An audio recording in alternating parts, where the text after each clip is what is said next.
करते हुए योग आसन प्राणायाम आदि करते हैं तब इसका पूरा लाभ होता है। तो मैं आपको आपकी जिंदगी के लिए छोटे छोटे कुछ 4 नियम बताना चाहता हूं और ये 4 नियम का पालन आप सब करिए। मैं आपको विनम्रता पूर्वक लेकिन विश्वास से कहता हूं कि ये 4 नियम का जो भी पालन करेगा जिंदगी में बीमारी और रोग उसको कभी आएंगे नहीं। परम पूजनीय स्वामी रामदेव जी खुद 40-45 साल से इन 4 नियमों का पालन करते हैं। आप भी अगर ये पालन करेंगे तो बहुत अच्छा होगा। मैं भी करता हूं मेरे जीवन में। मैं पिछले 15 वर्षों से योग प्राणायाम करता हूं, उसके साथ कुछ नियम मैंने बनाए हैं, वो नियम का पालन करता हूं और वही नियम आपको बताना चाहता हूं। स्वामी जी पालन करते हैं, मैं करता हूं, हमारे लाखों योग शिक्षक करते हैं और इन नियमों का पालन करने से हमको इतना लाभ हुआ है कि कभी बीमारी आती नहीं। 15 साल से मैंने हर बार मेरा बीपी चेक किया, नॉर्मल है, शुगर नॉर्मल है, ट्राइग्लिसराइड्स नॉर्मल है, कोलेस्ट्रॉल नॉर्मल है। पिछले 15 साल में कभी सर्दी जुकाम भी नहीं हुआ, गला भी नहीं बैठा, कभी हॉस्पिटल नहीं देखा, कभी डॉक्टर के पास नहीं गए, क्योंकि जरूरत नहीं पड़ी। और वो जरूरत नहीं पड़ी क्योंकि हम निरोगी हैं, स्वस्थ हैं। ये निरोगी और स्वस्थ होने के लिए आयुर्वेद की एक छोटी सी जानकारी आपसे मैं शेयर करना चाहता हूं। आयुर्वेद में ये कहा गया है कि किसी भी व्यक्ति को निरोगी होना है, रोग मुक्त होना है, तो अपने जीवन में 3 बातों का ध्यान रखे। अपना वात, पित्त और कफ तीनों का संतुलन रखे। वो 3 तरह के दोष हैं हमारे शरीर में, वात, पित्त, कफ। आपने सुना होगा ये त्रिदोष आधारित शरीर है। जब वात बहुत बिगड़ जाता है तो 80 से ज्यादा रोग आते हैं। जब पित्त बहुत बिगड़ जाता है तो लगभग 46 से 50 रोग आते हैं और जब कफ बिगड़ जाता है तो 28 रोग आते हैं और वात, पित्त, कफ तीनों बिगड़ जाएं तो 148 रोग आते हैं। सर्दी, खांसी, जुकाम से लेकर और कैंसर तक जो आखिरी रोग माना जाता है, ये सब वात, पित्त, कफ के बिगड़ने का खेल है। तो इस देश के आयुर्वेद चिकित्सा के सबसे महान लोगों में से कुछ नाम आप जानते हैं, जैसे चरक ऋषि, जैसे सुश्रुत ऋषि। ऐसे एक ऋषि हुए बाघभट्ट। बाघभट्ट ऋषि ने एक पुस्तक लिखी है, उसका नाम है अष्टांग हृदयम, और एक पुस्तक लिखी है उसका नाम है अष्टांग संग्रहम। इन दोनों पुस्तकों में उन्होंने 7000 नियम बताए हैं। उनमें से 4 बताता हूं, अच्छे लगे तो आज से ही पालन करो और दूसरों को भी बताओ ताकि कोई भी इन नियमों का पालन करे तो बीमार ही ना पड़े। ये 4 नियम हैं वात, पित्त और कफ को संतुलित रखने के लिए।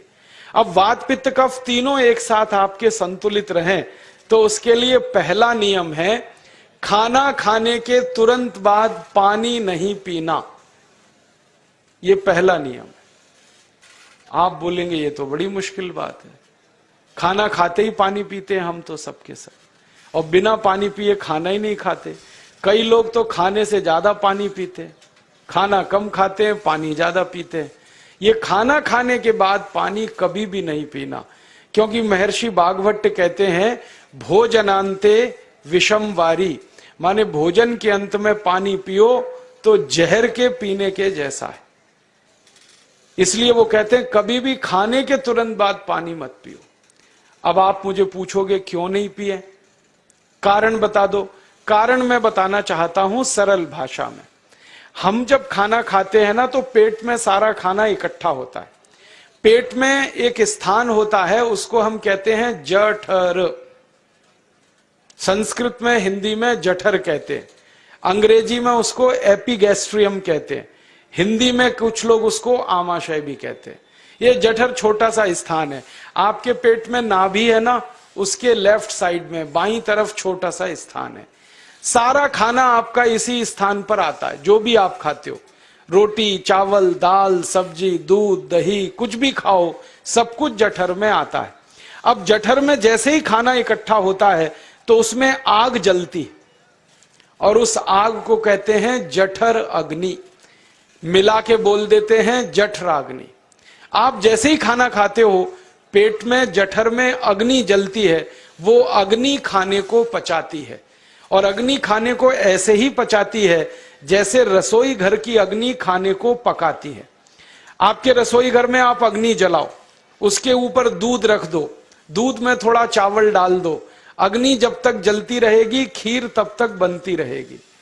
आप घर में अग्नि जलाओ, उसके ऊपर पानी रख दो, उसमें दाल डाल दो, दाल की पकने की क्रिया तब तक चलेगी जब तक अग्नि जलेगी। ऐसे ही पेट में होता है, जैसे ही आपने खाना खाया पेट में अग्नि जलती है, और जब तक अग्नि जलती है तो खाने के पचने की क्रिया चलती है।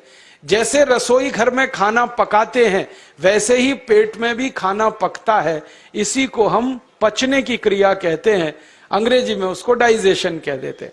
तो आपने खाना खाया, पेट में अग्नि जल गई, अब वो खाने को हजम करेगी, पचाएगी।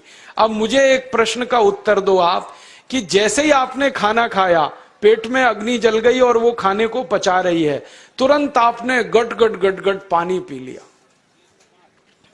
और खूब ठंडा पानी पी लिया, बर्फ मिलाया हुआ पानी पी लिया, फ्रिज का पानी पी लिया।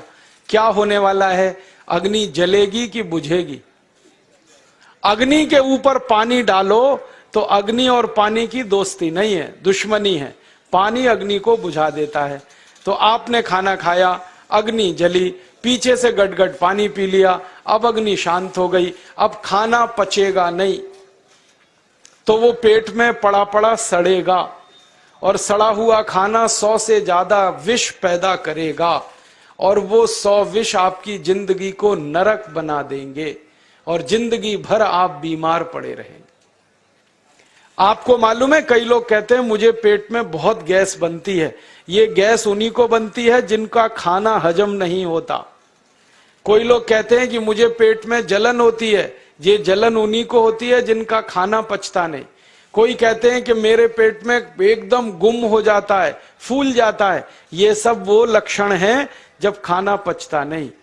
तो खाना पचेगा नहीं तो सड़ेगा, सड़ेगा तो विष पैदा करेगा, और वो विष आपको बीमार करेंगे। इसलिए महर्षि बागभट्ट ने कहा, खाना खाते ही पानी मत पियो। समझ में आया? फिर आप बोलोगे कितनी देर तक नहीं पिए? कम से कम 1 घंटे तक। 1 घंटे बाद पानी पियो। आप बोलोगे जी 1 घंटा क्यों? ये जो अग्नि जलने की क्रिया है ये लगभग 1 घंटे तक ही चलती है पेट में, उसके बाद अग्नि अपने आप शांत हो जाती है, उसके बाद पानी पी लो। तो खाना अगर 10 बजे खाया तो 11 बजे पानी पियो, 11 बजे खाया तो 12 बजे पियो, 12 बजे खाया तो 1 बजे पियो, 1 घंटे बाद पानी पियो। अब आपके मन में यह सवाल आ सकता है कि खाना खाने के पहले पी लें क्या? हाँ पी लो, 40 मिनट पहले पेट भर के पानी पी लो। 10 बजे खाना खाना है, 9:20 पे खूब पानी पी लो, जितना पी सकते हो। 11 बजे खाना खाना है, 10:20 पे पी लो, खूब पानी पी लो, 40 मिनट पहले। आप और एक सवाल पूछ सकते हो कि अच्छा ठीक है, खाने के बाद पानी तो नहीं पिएंगे, कुछ और पी सकते हैं क्या पानी को छोड़कर? तो उसके लिए बागभट्ट जी कहते हैं कि खाने के तुरंत बाद अगर पीना है तो दही की लस्सी पियो, मट्ठा। खाने के बाद अगर तुरंत पीना है तो फलों का रस पियो, गन्ने का रस पी लो, संतरे का रस पी लो, मौसमी का रस पी लो, अनार का रस पी लो। अब आप कहोगे ये सब महंगी महंगी चीजें बता रहे हैं, गन्ने का रस, संतरे का रस, अनार का रस, पैसे तो है नहीं। तो सबसे सस्ता रस है नींबू का ही रस पी लो, शिकंजी बना के पी लो, वो तो सबसे सस्ता है। तो खाना खाने के बाद या तो दही की लस्सी पियो या रस पियो। और एक तीसरी चीज है, दूध पी सकते। तो खाने के तुरंत बाद पीना है तो दही की लस्सी या मट्ठा, खाने के तुरंत बाद पीना है तो कोई फल का रस, खाने के तुरंत बाद पीना है तो दूध। पानी 1 घंटे बाद पियो। और अगर एक बात ध्यान रखो तो अच्छा है कि सवेरे खाना खाते हैं जिसको हम ब्रेकफास्ट कहते हैं, नाश्ता, तो फलों का रस पीना अच्छा, दोपहर को खाना खाएं तो लस्सी और मट्ठा पीना अच्छा, और रात का खाना खाएं तो दूध पीना अच्छा। जो लोग इस नियम का पालन कर सकते हैं जिंदगी में कभी भी 80 रोग उनको नहीं हो सकते। वात पित्त कफ तीनों ही इस एक छोटे से नियम से संतुलित रहते हैं। तो ये पहला नियम मैंने आपसे कहा।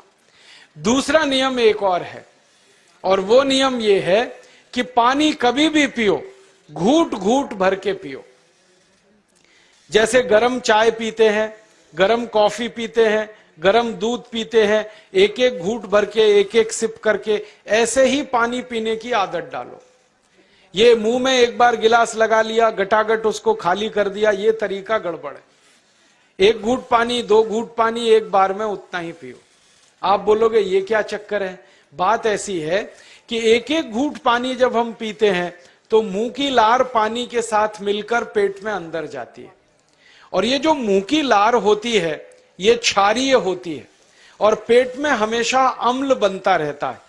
तो एक घूट पानी पिया, मुंह की लार इसके साथ अंदर गई, दो घूट पिया और ज्यादा गई, बार बार लार अंदर जाएगी तो क्षार पदार्थ पेट के अम्ल के साथ मिलेगा।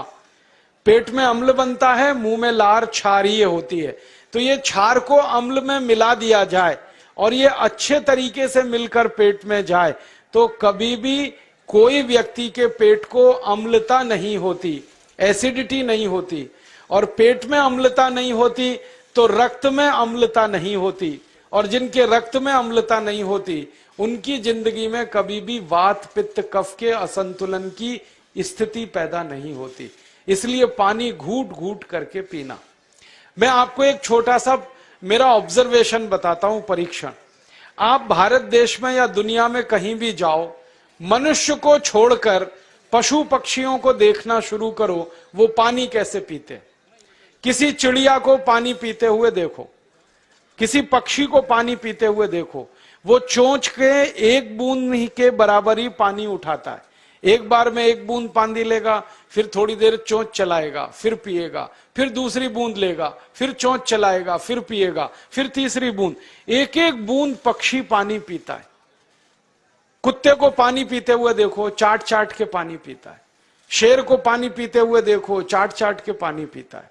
जितने जानवर चाट कर पानी पीते हैं, जितने पक्षी एक एक घूंट पानी पीते हैं, किसी भी पक्षी और किसी भी जानवर को डायबिटीज नहीं है, किसी को अर्थराइटिस नहीं है, कोई पक्षी ओवरवेट नहीं है, कोई पशु ओवरवेट नहीं है। वो सब स्लिम और ट्रिम है, क्योंकि वो इतने होशियार हैं कि पानी चाट के पीते हैं या घूट घूट करके पीते। अब मुझे ये हैरानी होती है कि ये पशु पक्षियों को कौन सिखाता है? वो अपने जन्म से ये ज्ञान सीख के आते, उनका कोई गुरु नहीं है, उनका कोई विद्यालय नहीं है, उनके कोई प्रशिक्षण शिविर नहीं लगते, फिर भी उनको इतनी अकल है कि पानी घूट घूट पीना। और हम ये मनुष्य जिनके इतने गुरु, इतने विद्यालय, इतने कॉलेज, सीखने वाले, सिखाने वाले, और हम मूर्खों के मूर्ख गटागट गटागट पानी पीते रहते। तो पानी पीने का तरीका बदल दो, घूट घूट भर के पानी पियो। ये दूसरा नियम है। तीसरा नियम है कि जिंदगी में कितनी भी प्यास लगे, ठंडा पानी कभी मत पियो। बर्फ डाला हुआ पानी, फ्रिज में रखा हुआ पानी, वाटर कूलर का पानी जिसका तापमान बहुत कम है, ये कभी मत पीना। क्यों? क्योंकि शरीर आपका गर्म है और पानी ठंडा है। अब होता क्या है वो मैं समझाता हूं सरल भाषा में। पेट तो गर्म है, अब इसमें ठंडा पानी डाल दिया आपने तो अंदर झगड़ा होता है। और झगड़ा क्या होता है? या तो पानी पेट को ठंडा करेगा या पेट पानी को गर्म करेगा।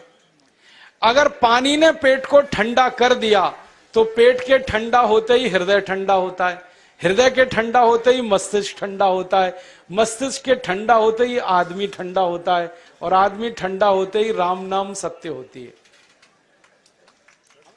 आपको मालूम है जब शरीर ठंडा पड़ जाता है तो घर में भी नहीं रखते, निकाल के बाहर सड़क पे रख देते। जो घर आपने बनाया अपनी मेहनत से, शरीर के ठंडा पड़ते ही निकाल बाहर करते हैं उस घर में से, और फिर चिल्लाने लगते हैं लेके जाओ, जल्दी लेके जाओ, इसको जला के आओ। माने ठंडे शरीर की इज्जत नहीं है। तो ठंडा पानी क्यों पी रहे हो भाई? बंद कर दो। कोई जानवर ठंडा पानी नहीं पीता, कोई पक्षी नहीं पीता। तो आप ये ठंडा पानी पीना बंद करो, सादा पानी पीना शुरू करो। और गर्मी के दिनों में बहुत अगर आपको तकलीफ है तो मिट्टी के घड़े का पानी पी लेना, फ्रिज का और बर्फ का नहीं पीना। ये तीसरा नियम है। और चौथा और आखिरी नियम है कि आप सवेरे ही सवेरे जब सोकर उठते हो तो सबसे पहले पानी पियो। जैसे ही आपकी आंख खुल गई तो पहले 2-3 गिलास पानी पी लो, उसके बाद आप टॉयलेट में जाओ। उठते ही पानी पियोगे तो 2 फायदे हैं। पहला फायदा यह है कि पानी पेट में जाकर बड़ी आंत को साफ करता है, और जैसे ही बड़ी आंत की सफाई होगी पेट पे दबाव पड़ेगा और आप संडास घर में जाएंगे, 2-3 मिनट में पेट आपका साफ हो जाएगा। जिनका पेट सुबह एक बार में साफ हो जाता है उनकी जिंदगी में कभी रोग नहीं आता। इसलिए सुबह सुबह उठते ही पेट साफ होना जरूरी है। और उठते ही पानी पियोगे तो मुंह की जो लार है वो पानी के साथ मिलकर अंदर जाएगी। सुबह पेट में एसिड की मात्रा ज्यादा होती है, इसलिए लार का पेट में जाना बहुत जरूरी है। इसलिए सुबह उठते ही पानी पीना बहुत जरूरी है। ये 4 नियम हैं आयुर्वेद के। पहला नियम, खाना खाने के 1 घंटे बाद पानी पीना। दूसरा नियम, पानी को हमेशा घूट घूट भर के पीना। तीसरा नियम, कभी भी जिंदगी में ठंडा पानी नहीं पीना। और चौथा और आखिरी नियम, सवेरे उठते ही सबसे पहले पानी पीना। 4 नियमों का पालन जो भी अपने जीवन में कर सकता है वो वात पित्त कफ तीनों को संतुलित रख सकता है। और जिसका वात पित्त कफ संतुलित है उसके जीवन में बीमारी नहीं आती है। और जो बीमार नहीं पड़ते हैं वो स्वस्थ और तंदुरुस्त और सुखी रहते हैं। उनकी जिंदगी का खर्चा कम होता है और देश का भी बहुत सारा पैसा बचता है। आपको शायद मालूम है या नहीं, 1 साल में हम जब बीमार पड़ जाते हैं भारतवासी तो साल का करीब 6 लाख करोड़ रुपया हमारा खर्च हो जाता है उन बीमारियों का इलाज करने में। इसलिए इतना पैसा फालतू में हम खर्च करें हर साल 6 लाख करोड़, ये बहुत बड़ी रकम है। इससे बेहतर यह है कि हम बीमार ही नहीं पड़ें और स्वस्थ रहें, सुखी रहें। और ये 6 लाख करोड़ का जो खर्चा हम करते हैं बीमार पड़ने पर, अक्सर ये एलोपैथी की दवाएं खाने में खर्च होता है। और जो एलोपैथी की दवाएं हम खा रहे हैं जैसे paracetamol, Baralgan, Butazone, oxyphenbutazone, aspirin, Disprin, Novalgin, ये सब ऐसी खराब दवाएं हैं जो दुनिया के देशों में 20 साल पहले बंद हो चुकी हैं, भारत में धड़ल्ले से बिक रही हैं और हमको बीमारियों से ज्यादा गंभीर बीमारियों में फंसा रही। ज्यादातर दवाएं जो आप खाते हो वो किडनी खराब कर देती हैं, लीवर खराब कर देती हैं, आंतों में घाव कर देती हैं, विकलांगता आ जाती है, पैरालिसिस हो जाता है, ब्रेन हेमरेज हो जाता है, हार्ट अटैक आ जाता है। दुनिया में लगभग इस समय 84,000 दवाएं बिकती हैं और आपको सुनकर हैरानी होगी उनमें से मात्र 117 दवाएं हैं जो काम की हैं, बाकी सब बेकार की दवाएं हैं। उन बेकार की दवाओं को खाकर हम 6 लाख करोड़ खर्च करते हैं। ये बहुत दुख और अफसोस की बात है। और ये 6 लाख करोड़ का खर्चा समाज के वो लोग करते हैं जिनको जिंदगी में हर समय अपना आर्थिक स्थिति को देख के चलना पड़ता है, जिनकी आमदनी बहुत नहीं है, जिनके घर में आमदनी के बहुत ज्यादा साधन नहीं है, उनको ये पैसा खर्च करना पड़ता है। तो कई बार क्या होता है, किसी का घर बिक जाता है, किसी का खेत बिक जाता है, किसी के घर के गहने गिरवी रख जाते हैं, किसी को कर्ज लेना पड़ जाता है, किसी को कर्ज लेकर दोबारा कर्ज लेना पड़ जाता है। मैंने इस हिंदुस्तान में पिछले 15 साल के प्रवास में देखा कि गांव-गांव के गरीब किसान कर्ज ले लेकर ये महंगी दवाएं खाकर इलाज करते हैं, डॉक्टरों को पैसा देते हैं, दवा कंपनियों को देते हैं, और वो पैसा फिर इस देश में से दूसरे देश में चला जाता है, क्योंकि अक्सर ये दवाएं बनाने वाली कंपनियां विदेशी होती है। तो हम 6 लाख करोड़ खर्च करें अपने खून पसीने की कमाई का, उससे अच्छा ये है बीमार ही ना पड़े, दवा खाने की जरूरत ही ना पड़े, तो हम सुखी रहें, स्वस्थ रहें। तो योग प्राणायाम करें, 4 नियमों का जीवन में पालन करें, बहुत आसान है आपके लिए। और अब एक छोटी सी एक बात और आपसे